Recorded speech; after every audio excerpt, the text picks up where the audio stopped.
Sumit, you are, our CMC guru here, right? So I'm curious what you are capable of taking away from a lot of these earlier stage discussions, right? Is there, are you looking at specific advancements as we're trying to create these products that are going to have the desired clinical effect, right? Both in our pre-clin tox models, right, and also into the clinic. What are some of the biggest improvements you're watching, you're hoping for, some of the biggest innovations that you think are going to be absolutely necessary for us to help improve this early stage work as well as the safety and efficacy of our products in the clinic?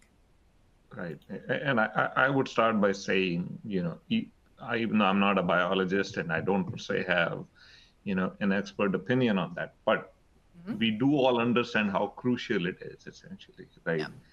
As my research colleagues are, developing these new LNP compositions, and we are, taking them through clinic towards commercialization, right? So many changes occur. We're scaling up, we're moving from one side to another, right?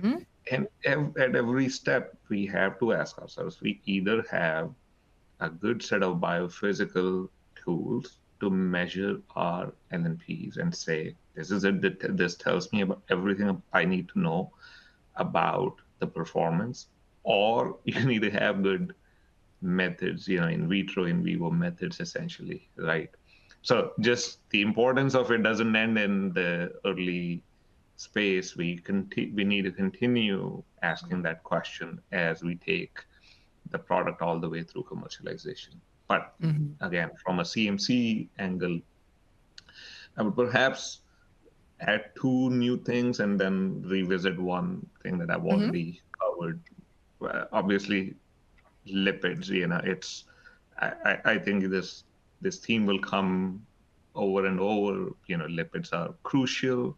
So new lipids that help us significantly improve outcomes on immunoreactor stability, I think are crucial. And related to lipids is their purity, their quality, essentially, right? And consistency of that quality. It is pretty, I think, where we in industry are learning a lot. And also, we're not, I would say we've made progress, but we're probably not there fully, right? Yeah. And that is something we need to ask really early on, right?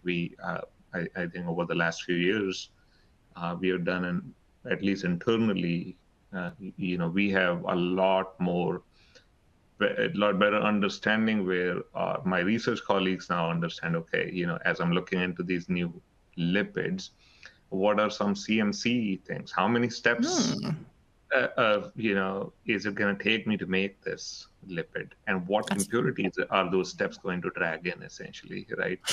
That's a beautiful question for them to be asking, right? That's what we want them to be asking. That's amazing. And then also, ultimately, what's going to be the target product profile? Are we happy with the frozen product? Can I live with the lyophilized product? Or ultimately, for certain, applications, do I need a fully liquid product, right? And that has implications to very early on in that lipid space. So that's my thing about lipids, how crucial they are. And eventually, I would say, I would be remiss if saying, I would love to see lipid alternatives, essentially, right? Something that is more controllable, essentially, right?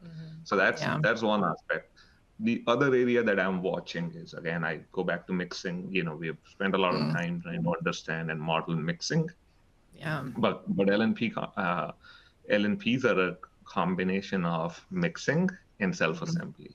We do not have good models of self-assembly, right?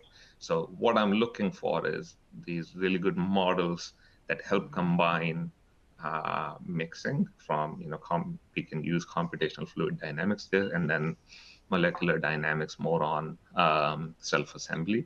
So, but to what purpose, essentially, right? To the purpose being generating more homogeneous LNPs, only having as much lipid there as you need for the bioperformance, right? And not have a whole bunch of empty LNP floating around there. Empty fulls. Right. So I think that's something I look for. And then, of course, the third area that I'm very, very interested in continued, new tools that help us characterize the lipid Yeah. nanoparticles. That's our view into whether it's the distribution of lipids within the LNPs, Yeah. better understanding of particle formation, etc. Essentially, right? I think those are areas that I watch for in Okay. terms of